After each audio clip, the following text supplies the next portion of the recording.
certaines de mes précédentes vidéos, en particulier celles sur les sens, les fonctions exécutives, la cohérence centrale ou encore la théorie de l'esprit, ou simplement si vous connaissez un peu l'autisme, vous savez ou vous devinez que les personnes autistes, avec leur fonctionnement neurologique très particulier au sein d'un monde qui est souvent pour elles une jungle chaotique et impitoyable d'informations enchevêtrées, ont des difficultés avec l'implicite et un besoin immense, vital en fait, d'explicite.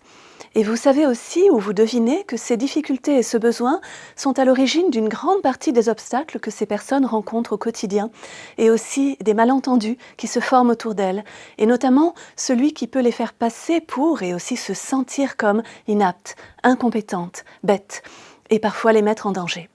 Beaucoup de ces obstacles, de ces malentendus, seraient levés instantanément si on se montrait tout simplement explicite avec elles. Mais c'est quelque chose qui n'est pas forcément si simple à comprendre pour les personnes non autistes, qui vivent naturellement dans un monde entièrement régi par l'implicite et qui sont neurologiquement équipés d'une sorte de décodeur capable de redéployer instantanément dans son détail et ses implications concrètes un message même bref et elliptique. Ce décodeur, les personnes autistes ne l'ont pas. Et même si elles apprennent par cœur beaucoup de situations de langage qui sont aussi des situations sociales, même si elles savent que la personne qui leur demande « vous avez l'heure » ne se contentera pas d'un « oui », mais veut qu'elle lui dise quelle heure il est, cet apprentissage, outre qu'il est long et fatigant, reste toujours incomplet, tant les situations sont nombreuses et variées, et toujours tributaire de l'état général dans lequel on se trouve. Ainsi, un jour d'épuisement, la réponse « ça va ?» La question « ça va ?» qui est souvent une pure amorce sociale et attend en retour un « oui, et toi ?» pourra susciter un simple « non ».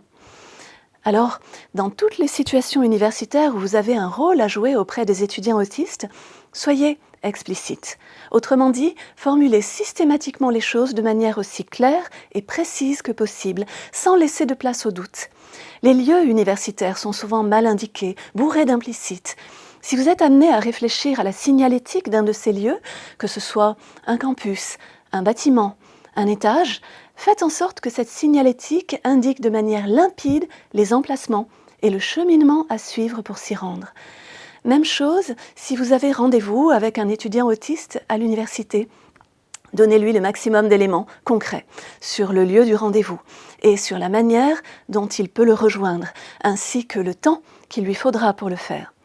Ces questions matérielles peuvent sembler secondaires, mais elles contribuent à gâcher la vie des personnes autistes, qui très souvent se perdent, paniquent, se dévalorisent et perdent un temps et une énergie précieux. Et ce n'est pas vrai seulement des lieux, mais aussi du matériel, par exemple informatique, ou des livres que l'on veut consulter ou emprunter en bibliothèque. Dans tous ces cas, des indications nettes et complètes peuvent augmenter considérablement l'efficacité et la sérénité du travail universitaire. Dans votre manière d'enseigner, si vous êtes enseignant, cherchez aussi l'explicite, que ce soit dans votre syllabus, si vous en faites un, dans l'introduction générale d'un cours, dans votre présentation du contenu de la séance du jour. Dites ce que vous allez faire et comment. Dites aux étudiants ce que vous attendez d'eux, avant, pendant et après le cours. Donnez-leur des plans aussi détaillés que possible, des consignes claires, étape par étape. Dites-leur ce que vous souhaitez qu'ils prennent en note, qu'ils retiennent du cours. Donnez-leur les références précises des exercices à faire.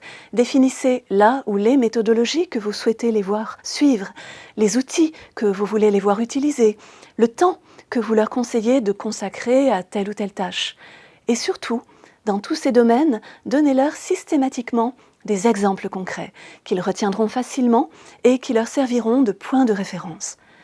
Dans la conception des supports de cours aussi, vous gagnerez à cultiver l'explicite.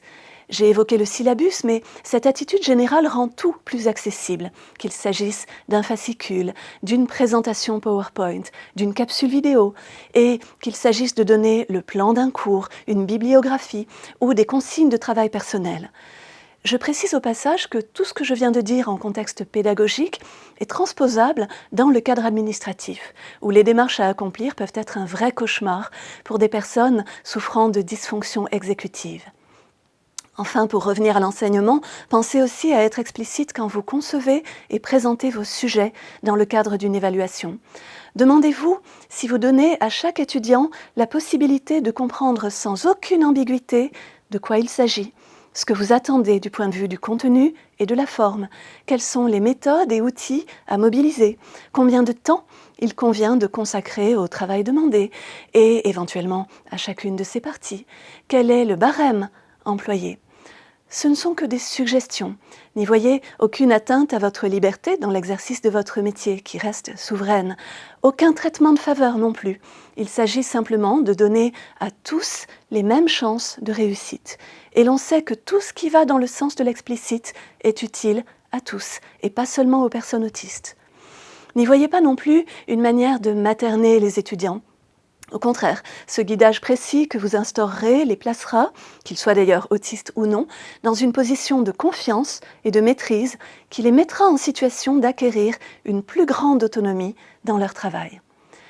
Et si malgré tout, il arrive, et cela arrivera probablement car on ne prévoit jamais tout, qu'un étudiant autiste vous dise que quelque chose n'est pas clair pour lui, ou pire, qu'il n'ose pas vous le dire et que vous le voyez dans son attitude, dans sa copie, ou peut-être dans ses absences physiques ou de l'esprit, essayez de ne pas vous formaliser, de ne rien en déduire de négatif sur lui ou sur vous, sur son travail ou sur le vôtre, de comprendre où se situe l'incompréhension et de lui apporter de quoi la combler.